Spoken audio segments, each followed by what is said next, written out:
Donc, une question épineuse. Les hommes et les femmes et l'orientation spatiale. Donc, c'est un mythe, parce que dans le sens qu'on le retrouve de partout.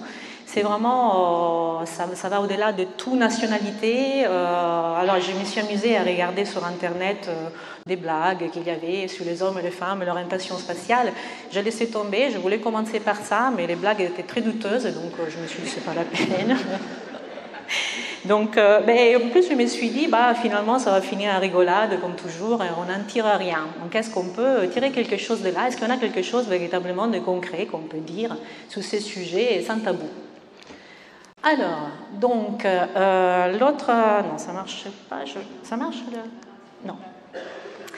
L'autre aspect, je vais parler que des hommes et des femmes. Donc, je ne vais pas parler des travaux chez l'animal. Il existe des travaux chez l'animal qui ont été faits. C'est intéressant parce qu'on n'a pas tout l'aspect culturel qui va avoir un impact, comme je vous montre, sur ces questions-là. Le problème, c'est qu'on n'a pas beaucoup de travaux et les résultats sont très contrastants. Donc, finalement, on aurait eu un message encore plus brouillé. Donc, je vais rester aux humains et je vais rester plus particulièrement au comportement. Donc, je vais parler très peu de cerveau.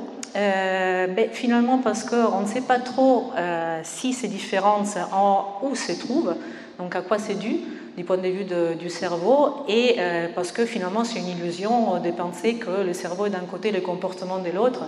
Si on a des différences dans les stratégies de navigation, on a forcément des cerveaux qui ne marchent pas de la même manière. Sinon on revient au dualisme esprit-cerveau qu'on a abandonné. Donc, première question, quelle différence? Donc déjà, je m'excuse, je fais des diaporamas en anglais, mais je vais aller très doucement, donc il n'y a pas de souci pour ceux qui ne parlent pas anglais. Donc il y a une très grande littérature qui finalement documente qu'il y a des différences entre les femmes et les hommes, qui sont très marquées. Et ces différences-là font appel à toute une série de capacités qui sont liées à l'orientation dans l'espace. Par exemple, des capacités qu'on appelle le visio-spatial, la capacité de percevoir l'espace, de dire finalement qu'il y a des objets qui sont à une certaine distance et à une certaine angulation par rapport à moi, ou des capacités de rotation dans l'espace. Donc, par exemple, si vous voyez un objet et après on vous présente différents objets qui ont subi des rotations de différents niveaux, vous devez reconnaître quel est l'objet après rotation de 90 degrés ou translation, etc. Et donc, dans toutes ces tâches-là, on retrouve finalement une supériorité des hommes, dans le sens que leur performance est bien meilleure par rapport à la performance des femmes. Et donc tout ça, c'est des capacités qui font appel, à laquelle fait appel cette capacité de navigation dans l'espace et donc de se déplacer d'une manière efficace. Mais si on revient à ces capacités de se déplacer dans l'espace, donc de pouvoir partir d'un lieu et aller à un endroit en empruntant le chemin qui est le plus direct, donc d'une manière la plus efficace possible. Finalement, on ne peut pas vraiment parler de supériorité, puisque ce qu'on retrouve, ce sont des différences de stratégie chez les femmes et chez les hommes. Et notamment, une différence fondamentale, c'est que généralement, si on teste des hommes et des femmes dans une tâche dans laquelle ils doivent se repérer dans un espace virtuel en utilisant une carte, donc ils voient la carte de l'espace, et puis ils utilisent cette carte mentalement pour pouvoir se déplacer lorsqu'ils sont dans les labyrinthes, et bien dans ces cas-là, on trouve que les hommes sont bien meilleurs par rapport aux femmes. Donc ils utilisent ce qu'on appelle une stratégie de survol. Donc c'est comme s'ils étaient des oiseaux qui regardaient la carte, et donc on appelle cela une stratégie de survol, une stratégie configurationnelle aussi, si vous voulez. Par contre, si on va tester ces mêmes sujets dans une tâche dans laquelle ils doivent plutôt se repérer dans l'espace en utilisant des repères spécifiques, une cabine téléphonique, une voiture, et emprunter des chemins qui sont les plus efficaces possibles dans ces labyrinthes en utilisant ces repères, dans ces cas-là, les femmes sont meilleures que les hommes. Donc on a des capacités qui finalement sont différentes. Donc déjà, la question, ils avaient changé parce qu'au début, c'était pourquoi les hommes sont meilleurs que les femmes en orientation dans l'espace. Question tendancieuse, parce qu'il y a des stratégies différentes. Donc finalement, on a des capacités différentes, mais on a surtout des stratégies qui sont différentes. À quoi sont dues ces stratégies? Il y a toute une littérature qui est assez importante qui semble indiquer que ces stratégies reposent sur des approches en quelque manière différentes utilisées par les hommes et les femmes. Et notamment, les hommes vont utiliser une approche plutôt qui est orientée spatialement. Donc, ils vont se créer des liens, des relations spatiales euclidiennes, donc des distances, d'angles par rapport entre eux et tous les repères qu'il y a et l'espace. Et par contre, les femmes vont utiliser une approche qui est très différente et qui est plutôt orientée verbalement, comme ils disent les psychologues, dans le sens qu'ils sont, par exemple, capables de se rappeler tous les différents repères qu'ils ont vus, de les nommer, et ils utilisent donc cette stratégie aussi très verbale pour pouvoir construire finalement une représentation de leur espace et se rappeler des différents repères qui sont présents dans l'espace. Et donc ça, il y a une littérature qui est assez importante sur ces différentes stratégies. Et donc finalement, ce qu'on observe, c'est que, ce qui est intéressant, c'est que ces stratégies ont été testées très largement chez des humains adultes, mais on retrouve depuis jeune enfance aussi, donc chez les enfants, chez les garçons et les filles, à partir de 6-7 ans. Et là, j'ai pris l'exemple d'une étude qui a été donc faite sur un groupe d'enfants entre 6 et 12 ans.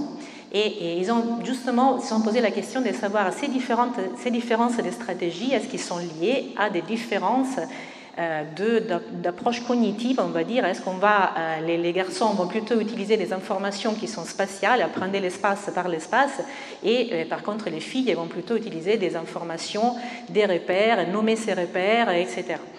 Donc, qu'est-ce qu'ils ont fait? Ils ont pris un labyrinthe virtuel. Donc, sous la gauche, vous avez une image. Donc, à droite, c'est le labyrinthe dans sa totalité. Donc, la flèche là-haut indique le début. L'étoile là, à droite, indique la fin, la sortie du labyrinthe. Et après, chaque rond, là, ça représente un repère différent. Donc, par exemple, là, vous avez une cabine téléphonique. Donc, chaque rond était un repère complètement différent.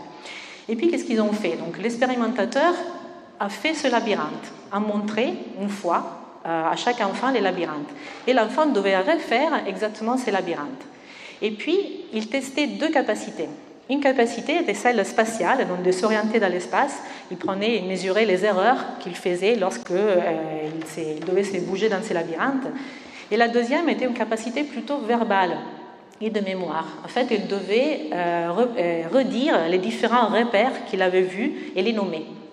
Donc ça repose sur une mémoire des différents repères, aussi des capacités verbales. Donc ça, c'était la tâche. Mais à côté de ça, ils ont fait tout un ensemble de différentes tâches qui testaient les capacités spatiales, donc rotation mentale, distance euclidienne, angle, etc., et des capacités verbales. Et ils se sont dit, finalement, si les capacités verbales, par exemple, vont expliquer, vont permettre aux filles de résoudre le labyrinthe, on doit trouver un lien très fort entre la performance des filles dans ces tâches verbales et la performance dans la sortie verbale du labyrinthe. Okay? Donc, ils ont fait des statistiques un peu compliquées, on ne va pas rentrer dans les détails, je vous montre. Alors, tout d'abord, ce qu'ils ont montré, c'est la performance générale, et ce qu'ils ont vu, c'est que les filles, en général, faisaient plus d'erreurs que les garçons. Donc, il y a ici le Z-score, ça représente en quelque sorte des erreurs. Donc, plus c'est grand et moins la performance est bonne. Et ce que vous voyez, c'est que aux différents âges, donc entre 6 et 8, entre 8 et 10, entre 10 et 13, donc les garçons, ils ont toujours une performance qui est meilleure en général. Pourquoi cette performance donc était meilleure dans ces labyrinthes? Donc ils ont fait cette analyse pour essayer de voir si finalement était dû à des stratégies différentes, une stratégie verbale ou une stratégie plutôt spatiale.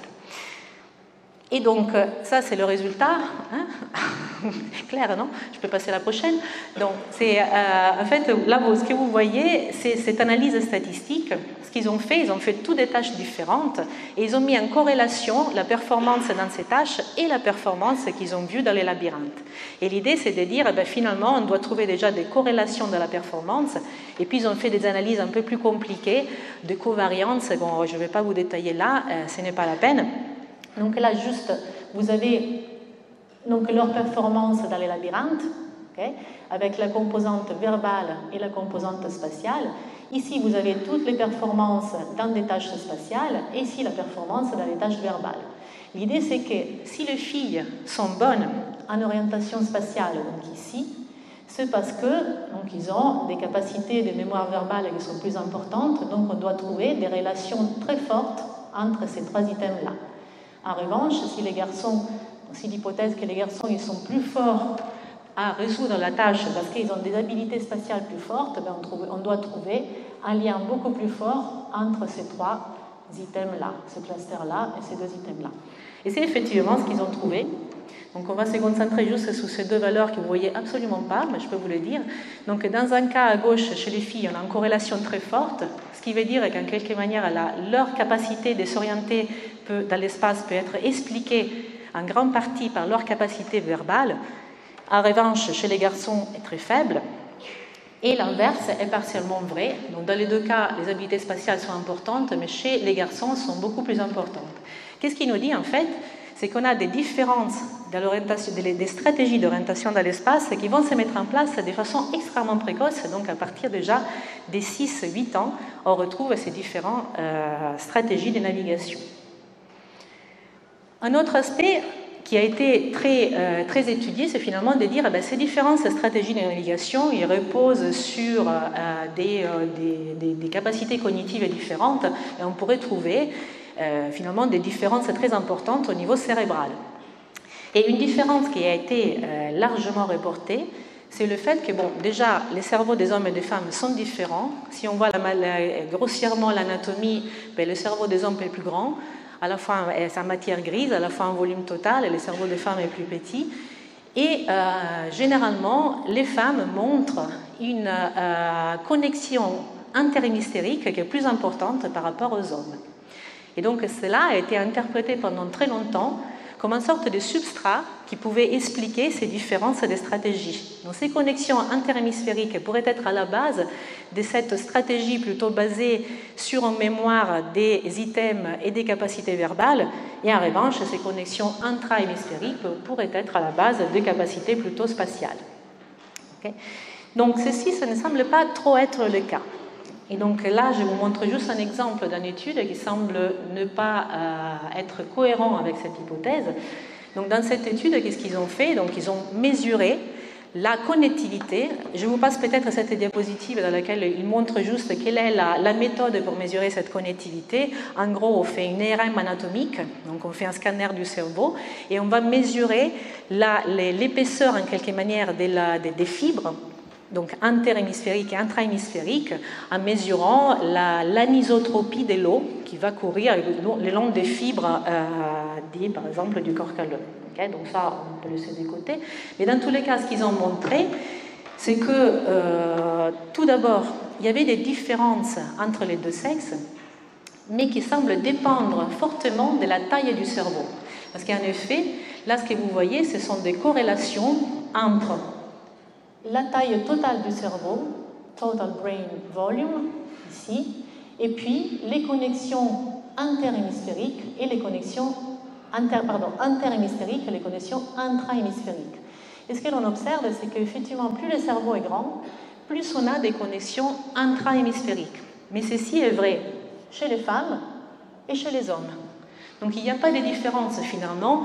Ce qui semble déterminer la différence fondamentale entre les hommes et les femmes du point de vue de leur cognitique, c'est plutôt la taille du cerveau, qui va en quelque manière contraindre quels sont les nombres de connexions intra- et intrahémisphériques qu'on peut faire. Et donc si cela n'est pas vrai, cela ne semble non plus expliquer les différences dans leur performance. Parce qu'à la fois chez les hommes et chez les femmes, ce qu'on observe, c'est que une majeure connexion interhémisphérique va en quelque manière permettre des meilleures performances à la fois en spatial et en verbal. Donc il ne semble pas être le vrai substrat qui ça nous permet de comprendre comment le cerveau finalement diffère et comment le cerveau peut produire donc ces deux types de stratégies. Ces deux types de stratégies donc existent et sont bien prépondérantes chez les hommes et chez les femmes. Quel est le substrat neuronal? On ne le sait absolument pas. Deuxième question que je vais aborder avec vous rapidement, on a vu quelle différence et pourquoi il y a ces différences. Et donc il y a un certain nombre de théories qui tentent d'expliquer. Donc, je vais les voir brièvement avec vous. Une théorie biologique, une théorie basée sur l'évolution et une théorie plutôt sociale. Donc la théorie biologique, c'est une théorie assez ancienne qui semblait vouloir expliquer les différences dans les capacités d'orientation chez les hommes et chez les femmes par des facteurs hormonaux. Donc, toute cette théorie s'est basée surtout sur le fait que, dans une grande majorité d'études, on observe que ces différences de stratégies se mettent en place à l'adolescence ou à la préadolescence. Et donc, vous savez, c'est une période de grands changements hormonaux. Là, on voit diverger fortement les hommes et les femmes, ou les futurs hommes et les futures femmes. Et donc, sur la base surtout de ce constat, il avait mis l'hypothèse que finalement, les hormones pouvaient en quelque sorte expliquer ces différences des stratégies. Or, si les hormones expliquent bien des différences, même individuelles, donc on n'a pas la même performance, par exemple, dans les cycles hormonaux, mais ne semblent pas être à la base de ces différences qu'on observe chez les hommes et chez les femmes. Et un grand nombre d'études semblent aller complètement contre cette théorie. Donc, il a été en grande partie abandonné. Une deuxième théorie, c'est la théorie évolutionniste. C'est une théorie intéressante, disons, il trouve son fondement vraiment sous l'écologie comportementale. Qu'est-ce qu'il explique cette théorie? Cette théorie explique en quelque manière que les comportements des navigations différentes et les capacités sont le fruit d'une sélection qui s'est opérée, donc très anciennement, et qu'ils ont produit donc des comportements qui, chez les hommes et chez les femmes, sont différents parce que le but de cette sélection est in fine de favoriser la possibilité plus grande de pouvoir faire une progéniture et donc d'augmenter, ce qu'ils disent les biologistes, leur propre fitness. Donc en fait, en gros, les mâles, et ça, cette théorie, ça s'étend en quelque sorte au rayon animal, les mâles sont plus forts en orientation spatiale puisque il leur incombe de trouver un partenaire, donc il faut qu'ils utilisent l'espace de manière très efficace. Les femelles sont moins fortes en orientation spatiale puisqu'il leur incombe le rôle de protéger la progéniture et de donc permettre la survie des individus. Ça existe, mesdames, mais cette théorie, je vous la cite comme les autres. Et donc, in fine, le but, c'est augmenter ce qu'on dit la fitness de l'individu. Et l'homme, donc, en tant qu'animal également, n'échappe pas à cette inéluctabilité, n'échappe pas à cette théorie. Donc, pour vous dire, cette théorie, ça s'inspire à donner naissance à un certain nombre de personnes dont vous avez sûrement vu des livres qui sont très vulgarisés. Les gènes égoïstes de Dawkins. Dawkins, c'est un très grand... soutient fortement les théories de l'écologie comportementale. Donc c'est une sélection qui peut s'opérer au niveau des gènes, mais aussi au niveau du comportement pour, in fine, augmenter la fitness. Est-ce que c'est le cas ou pas? Ce n'est pas moi de juger, comme toute théorie. Disons que les résultats sont extrêmement contrastants et c'est très difficile finalement de faire la part des choses, de pouvoir dire que cette théorie n'est vraie ou n'est pas vraie, mais ne semble pas expliquer la variété des effets et des différences qu'on peut observer chez l'homme et chez la femme. Troisième théorie qui est très intéressante est la théorie sociale. C'est en quelque manière ma préférée, si vous voulez savoir mon opinion. Dans cette théorie sociale, qu'est-ce qu'il dit? C'est que finalement, on observe des différences entre les deux sexes, mais ces différences sont fortement corrélées au statut social que la femme a dans certains pays. Donc il y a des études, il y a beaucoup d'études qui ont été faites qui essaient de mesurer les performances sociales, les performances spatiales en fonction du statut social de la femme dans différents pays.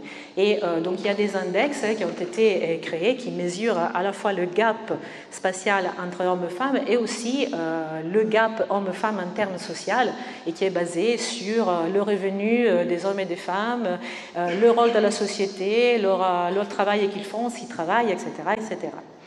Et donc sur ça, j'ai pris un exemple assez récent que je trouvais très intéressant, qui a été publié, vraiment ça fait quelques mois, par un groupe qui travaille à Londres, qui sont vraiment des très spécialistes de la cognition spatiale. Et ils ont mis en place un jeu vidéo basé sur smartphone. Donc ça pouvait être téléchargé gratuitement et ça a été largement téléchargé. Et je ne suis pas sûre qu'il existe encore, mais sur la plateforme, mais c'est possible. Et ils ont pu tester presque 2000 participants sur 60 nations différentes. Et sous ces 2000 participants, finalement, ils ne ont retenu que 600 parce qu'ils avaient fait plusieurs niveaux de leur jeu, donc ils avaient plus de données. Donc le jeu, c'était lequel? Vous le voyez à gauche, donc le sujet. Il est dans un petit bateau et il se promène dans l'eau. Et son but, c'est de trouver des monstres pour les photographier. Et plus vous avez des photographies, et bien plus vous avez gagné. Et donc, il peut utiliser différentes stratégies. La première stratégie, une stratégie de carte.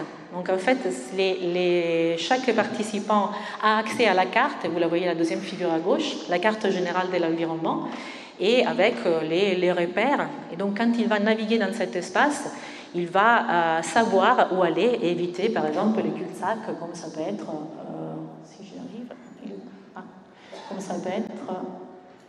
c'est là, par exemple, c'est un cul-de-sac, c'est là, c'est un cul-de-sac, donc il apprend à naviguer d'une façon efficace. Ça, c'est la trajectoire de, je ne me rappelle pas combien de sujets qu'ils ont joués superposés, et vous voyez qu'au fur et à mesure, ils évitent très bien les cul-de-sac.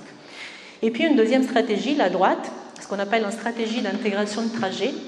Et donc, en fait, là, les participants, ce qu'ils devaient faire, ils devaient naviguer, simplement suivre le fleuve. Ils avaient plusieurs courbures, donc ils suivaient, et au bout d'un moment, ils s'arrêtaient et ils leur demandaient de pointer vers le point de départ. Ils avaient le choix, par exemple, entre 3 directions. Ils devaient dire, c'est où la direction?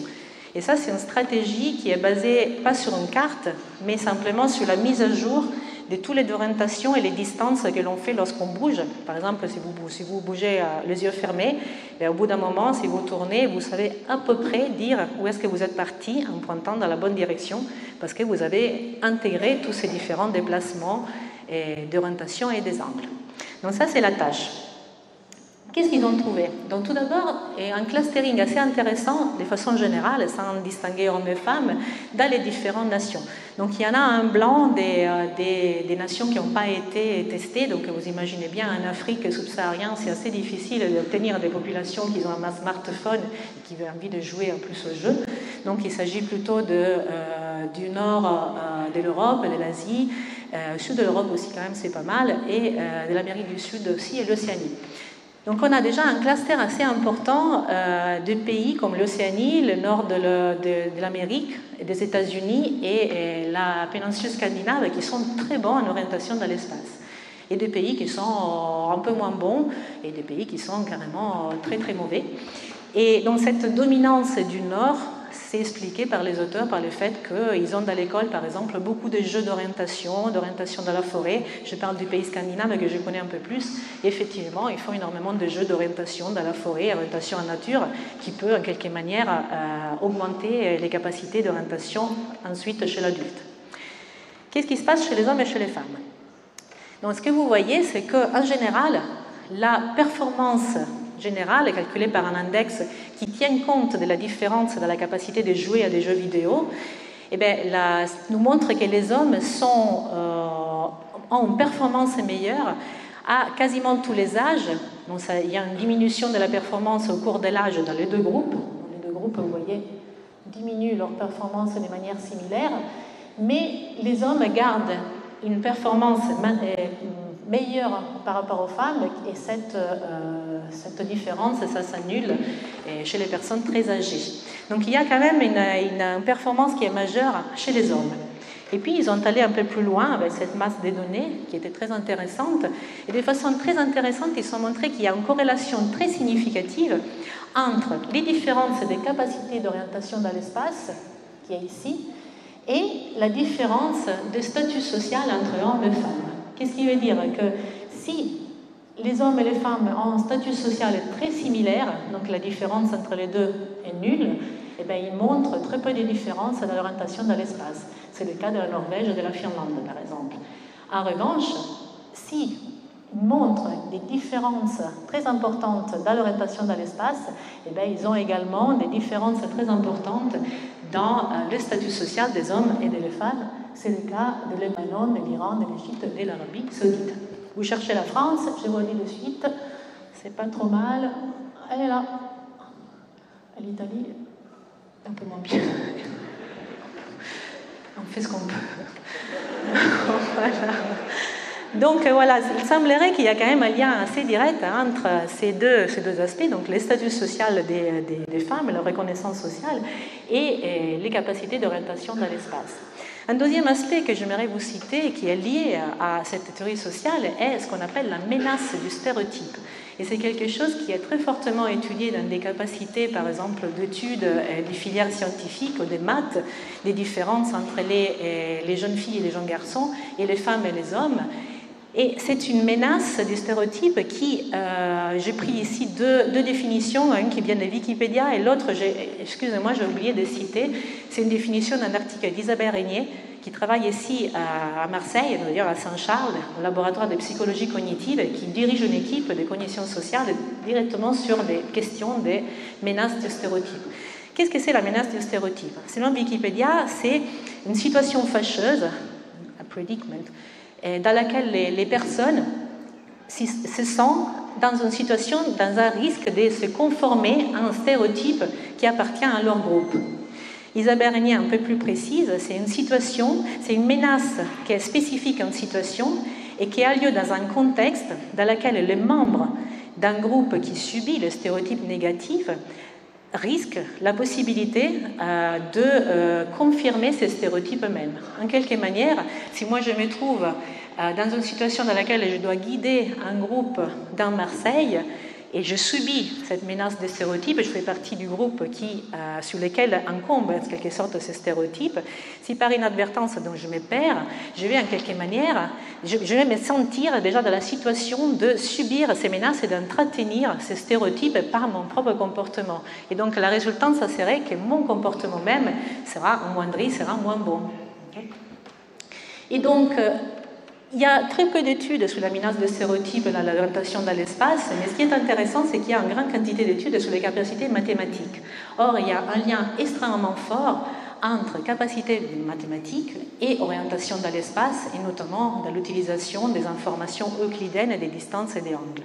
Donc, il est possible, très fort possible, qu'en plus le statut social, les différences des statuts sociaux qui vont déterminer en quelque manière les différences de l'orientation, la menace du stéréotype peut contribuer à ces différences, donc à les capacités moins bonnes des femmes à s'orienter dans l'espace. Et j'aimerais terminer juste avec une phrase d'un auteur-chanteur italien que j'aime beaucoup, et ça c'est le titre d'une chanson, pour tous ceux qui voyagent en direction obstinée et contraire. Merci à tous.